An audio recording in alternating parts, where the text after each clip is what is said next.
Bíblia no livro de Apocalipse, capítulo 2. Glória a Deus. Agradeço ao Senhor por estar aqui nessa noite. Tudo que Ele tem feito na nossa vida. Me peço alegre, fazer parte desse ministério com a minha família. Quero fazer parte desse crescimento, dessa obra. A Chudal está trabalhando duro para que a igreja venha crescer na terra. Não é a praga, mas sim vidas que vão ser levantadas para o reino de Deus. Queridos irmãos, quem achou o livro de Apocalipse, capítulo 2? Glória a Deus.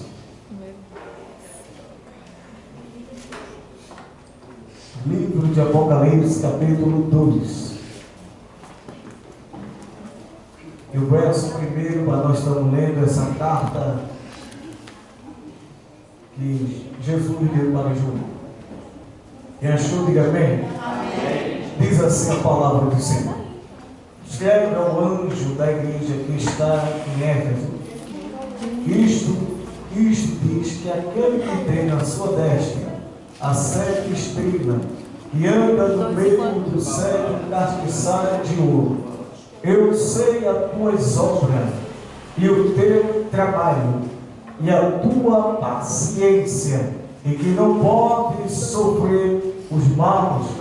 Puseste à prova o que dizem ser apóstolos e não são, e tu achaste mentirosos.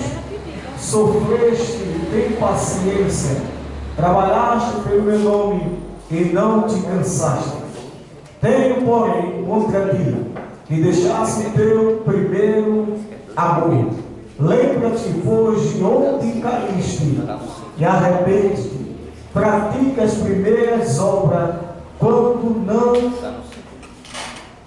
brevemente te enviarei, e tirarei do teu lugar o castiçal, se não te arrependeres. Tem, porém, isto, que aborreci as obras de Nicolaítas, a qual também aborreci. Quem tem ouvido, ouça o que o Espírito diz à igreja. Ao que vencer, dar-lhe-ei de comer da árvore da vida que está no meio do paraíso de Deus. Podem sentar em nome de Jesus.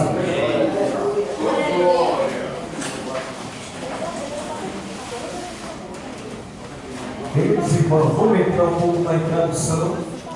E por tema dessa pregação, irmão, volta ao primeiro amor. Repetindo mais uma vez, volta ao primeiro amor. Esse livro do Apocalipse de João, escrito por volta do ano 95 depois de Cristo, é a maior revelação escatológica de todos os tempos. A tradição cristã afirma que João era o supervisor daquelas 7 igrejas da Ásia. Quando Jesus endereçou a ele, eram as 7 cartas do Apocalipse. Naquele dia, as trevas espirituais e a perseguição do inferno contra a igreja, João era a única lâmpada apostólica que ainda brilhava da terra. Todos os seus demais apóstolos já haviam selado o testemunho de Jesus com o seu sangue, sendo provavelmente morto. E a profecia de Jesus, quando a morte natural de João tinha que se cumprir, o adversário, querendo desafiar a palavra de Jesus, usou o imperador para ordenar que João fosse lançado em uma candeeira de azeite fervente. Porém, ele, saindo ileso por milagre, da mesma forma que Sadraque, Mesaque e Abidnego saíram intactos da fornalha de fogo. Daniel capítulo 3 e o verso 23 ao 30. O imperador Domiciano, percebendo que não conseguia destruir a vida do apóstolo, desterrou para Ilha de Pártamo, e Pártamo ele escreveu o Apocalipse. De volta a Éfeso, escreveu o Evangelho que leva o seu nome de 3 epístolas. João escreveu, segundo o Evangelho escrito por João, depois, primeira carta, segunda carta, terceira carta e a próxima, quinta carta, que é o livro de Apocalipse, que se tornou 5 livros escritos por João. Permaneceu residindo em Éfeso até a sua morte natural. Provavelmente eu estudei que João morreu com seus 100 anos de idade. Apocalipse revela final de Jesus Cristo. Apocalipse, revelação final de Jesus Cristo para os 3 povos, para quem qual a palavra de Deus foi dirigida. Queridos irmãos, quando João tem é levado a esse lugar, ou essa ilha chamada Pártamo, João residia nessa 7ª igreja, que é o livro de Apocalipse fala. A primeira igreja que nós hoje estamos citando é a igreja de Éfeso. A primeira carta, bem saber que o apóstolo Paulo passou por ali 3 anos ali naquela igreja, fundando aquele ministério.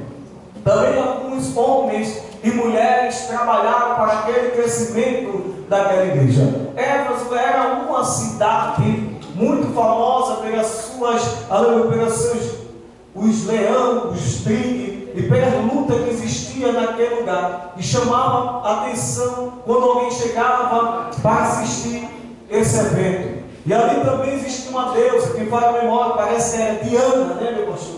Daquela região, que a qual dava lucro para aqueles que seguissem.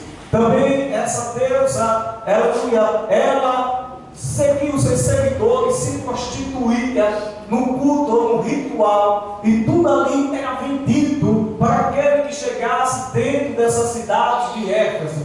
E ali era chamada a atenção para todo viajante daquela cidade. Quando chegava, era logo o centro da visão, porque ela vivia num centro alto, num lugar alto, e todos queriam chegar até ela para ser abençoado. Bem saber que aonde tem uma estátua, tem os seus adoradores, tem os seus incrédulos, tem aquele que vai atrás para querer receber milagre. Aqui em Recife, tem ali no Morro da Conceição alguns seguidores daquela estátua, e ali todos que vai no dia que ela completa ano, no dia da sua festa, homens e mulheres sobem com seus joelhos se arrastejando, usando a sua fé para uma estátua, para uma deusa que não fala, que não ouve, que vê, mas não enxerga. Mas nós cristãos conhecemos Deus, que às 3 horas da madrugada, ou essa hora, Ele fala conosco através da sua palavra. Esse é Deus do crente, esse é Deus que nós servimos, que quando nós estamos aflitos, Ele nos socorre.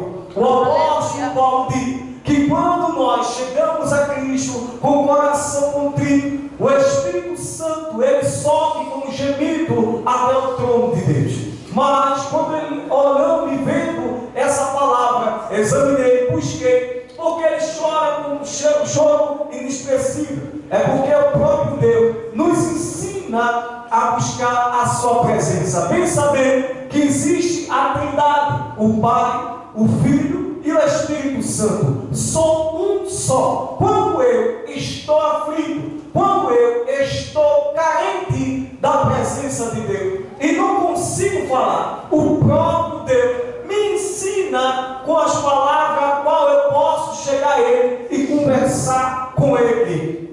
Mesmo sem palavra, o Senhor, Ele me ensina como chegar na sua presença. O Espírito Santo, a Trindade, habita sobre nós. E quando eu estou aflito, e quando eu estou carente, o próprio Deus me ensina a conversar com Ele. Você às vezes diz que não sabe conversar com Deus. E como é que se fala com Deus? O coração aberto, o coração, aleluia, para esperar a palavra de Deus. Deus, Ele se revela para o homem e ensina como pode ter reverência com Ele. O salmista Davi, no Salmo 51, verso 10, ele diz: Senhor, cria em mim um coração puro e temente a Ti. Quando nós criamos nosso coração para receber a Deus, ele chega a nós. E o apóstolo, então, quando estava naquela região, essa idolatria, o apóstolo Paulo começa a pregar a palavra para aquele povo. E ali a igreja vai crescendo. E muitos daquela cidade, que viu o crescimento do evangelho, estava crescendo naquela região, chamou a atenção de alguns judeus que Paulo começa a debater e é expulso e quase morto naquela região. Mas o evangelho foi proclamado e muitos que escutavam a palavra vinham com seus livros mágicos de magia e lançavam ao pé dos apóstolos, querendo conhecer Jesus. Ao que tem isso, você vai ler o livro de Atos, capítulo 18 adiante, você vai ver essa história.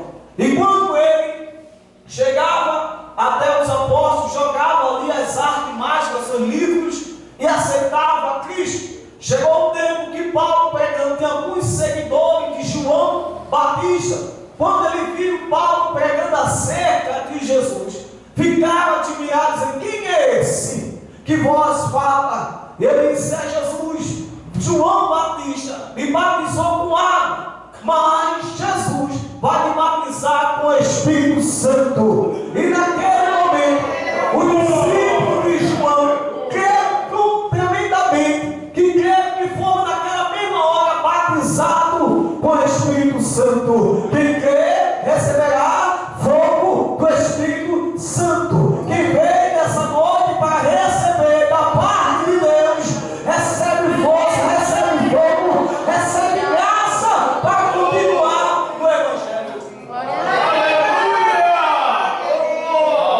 O Evangelho sendo proclamado, vem também Timóteo para aquela igreja, prega ali, fica um tempo ali e se levanta. A primeira diaconisa, pelo nome de Priscila e Áquila, e ali começa aquele casal pregando o Evangelho naquela região. Chegou o tempo que o apóstolo Paulo se sai de cena e chega João. João começa a tomar conta daquela igreja também, acerca do crescimento. Mas chegou o tempo para todo mundo, porque tudo que começa com um povo forte, vem outra geração, pode ser também fraca. E quando essa geração no começo era uma geração fervorosa, uma geração que pregava, não tinha medo da morte. E quando chegava em todo o crescimento da igreja, sempre tem pessoas que são diferentes.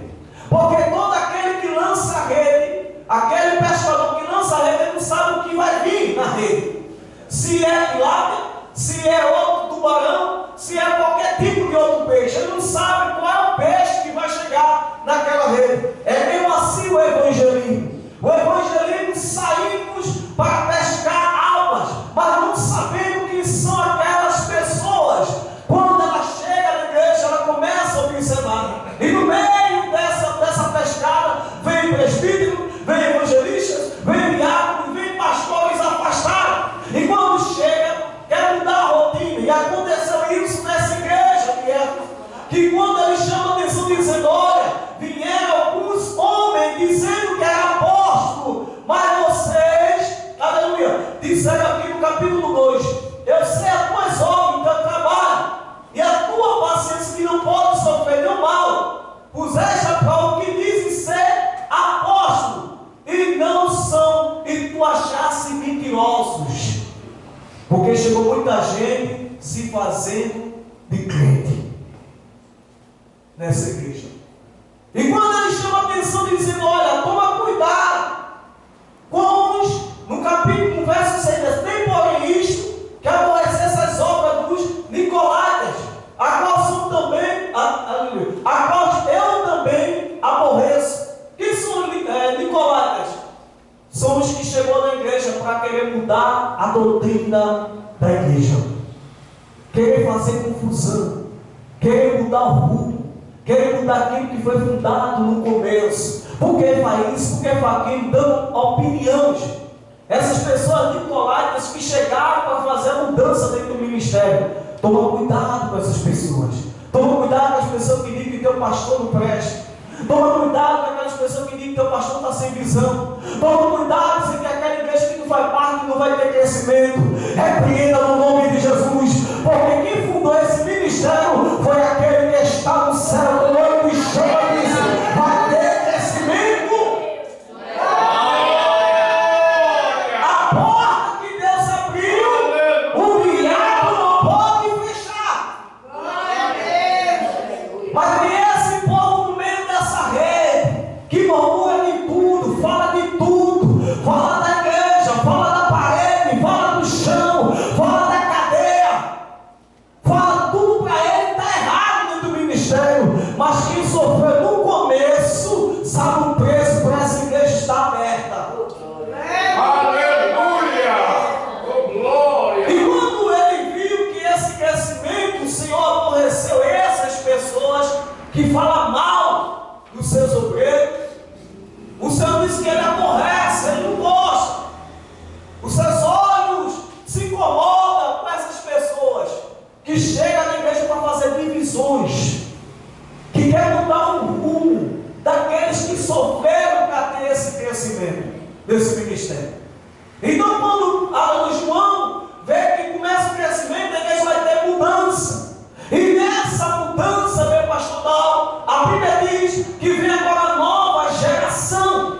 Se passou-se o pastor presidente, veio outro que pegou o cajado e foi passando. E nesse impasse, João começou a observar o crescimento também, o fiamento dessa igreja de Éfeso. Quando essa igreja começa a enfiar, o Senhor chama a atenção de João no livro de Apocalipse e diz: olha, eu conheço as obras dessa igreja, mas estou vendo que as obras estão ficando acabadas, estão se desfazendo, porque todo relacionamento, quando começa o namoro, é um pega-pega, é um beijo para lá, é na esquina, é uma ligação, mas ao passar do tempo, alguns namoros se enfriam, alguns casamentos vão se enfriando. Namorar, agora vão partir para casar dentro de casa. E quando fica esse casamento, chega um tempo que começa a enfriar. Antigamente, vou falar, Jesus, quando chegava, era namoro, ligava 24 horas, mas quando casou, acabou-se esse tempo, não beija mais, não conversa mais, chega, já vive a responsabilidade, vai dormir, não pergunta como vai levantar, não pergunta como foi o dia do trabalho do varão, e vai se enfriando o relacionamento. E esse relacionamento vai se enfriando aos poucos, vai perdendo o costume, vai perdendo a essência. Essa essência trazer para a nossa vida também é espiritual. Todo relacionamento que a termina, que acaba em escândalo, é um relacionamento que não vigiou, é um relacionamento que não teve comunhão, que não teve perseverança, que no meio da aflição não soube lidar, no meio da provação não quiseram aceitar, e hoje estão muitos casamentos acabados por aí. E o Senhor diz: volta ao primeiro amor. Ama teu esposo como antes. Ama tua esposa como antes. Aleluia. Ama teu esposo como antes. Ama tua esposa como antes. Volta ao primeiro amor. Porque Deus é contra o divórcio. Porque o Senhor nunca vai divorciar da sua igreja. Como assim, irmão? Jesus disse: vós, esposo, amais a vossa esposa como eu amei a igreja. Aleluia! Se você maltrata a sua esposa, está maltratando a igreja de Cristo. Mas nossa, tua esposa, amais teu marido como ele sendo a cabeça da casa. Sujeitai-vos ao vosso marido, porque ele é liderança. O Jesus disse: amar, vem que responsabilidade com o esposo. Ama a tua esposa assim como eu amo a igreja. Porque Jesus nunca vai se separar da igreja. Jesus nunca vai deixar a igreja. Jesus nunca vai deixar os seus membros. Por isso que eu não devo abandonar a minha casa, nem a minha esposa. Porque se eu amo a Cristo, eu amo a minha casa.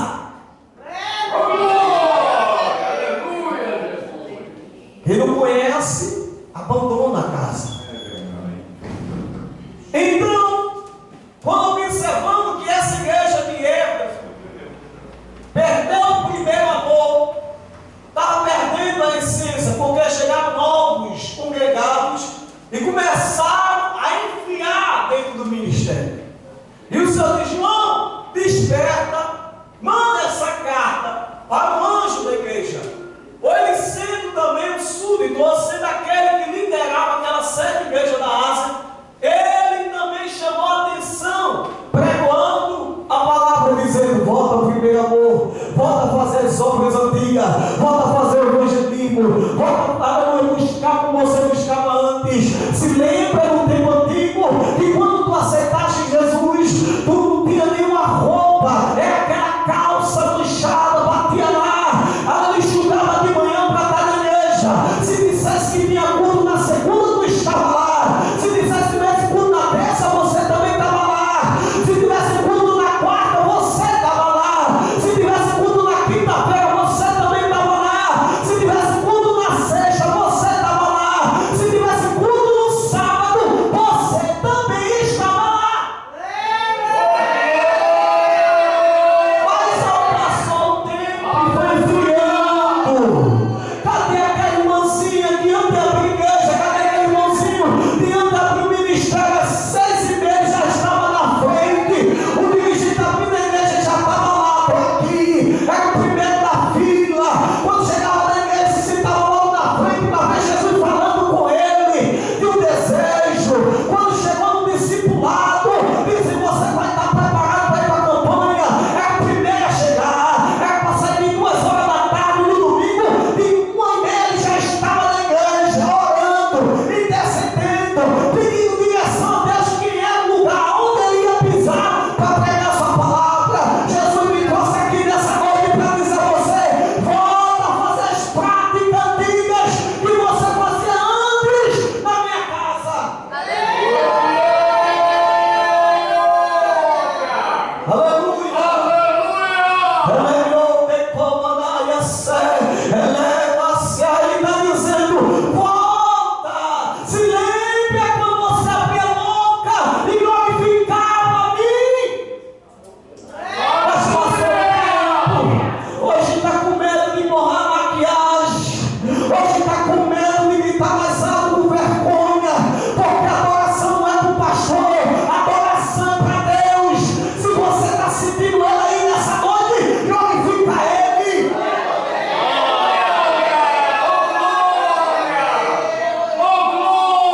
Volta às primeiras práticas. Volta às primeiras práticas. Aleluia! Se lembra que quando tinha consagração, você é o primeiro a chegar. Se lembra quando tinha segunda oração, você é o primeiro a chegar para estar orando. Só saía quando acabava o culto, mas foi perdendo tempo, foi perdendo a vontade de buscar. Se lembra que você fazia questão de separar um versículo e para quando tivesse a oportunidade para estar dando aquele versículo, você pegava o microfone e tremia, as pernas ficavam bamba e você mesmo assim gaguejando, errando o A e o B, mas dava a palavra, porque você sentia gozo de falar de Jesus. Jesus está dizendo: eu trouxe você aqui nessa noite para ter um particular contigo e dizer: volta.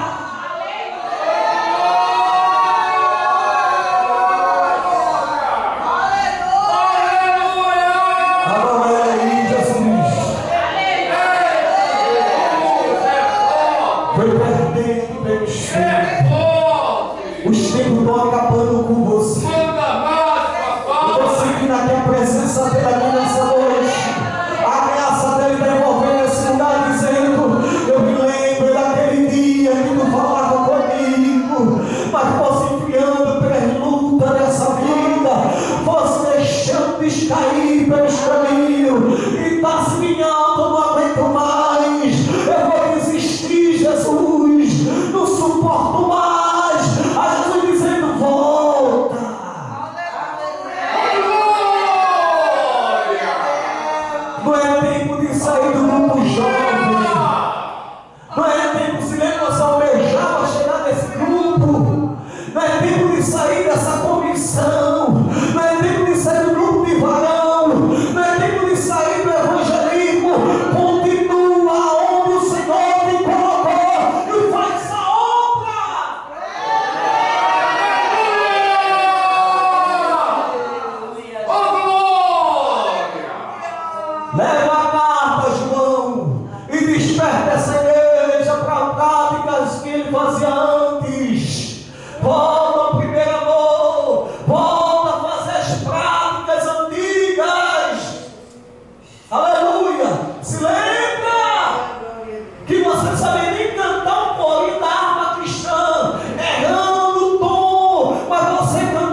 da vossa vida.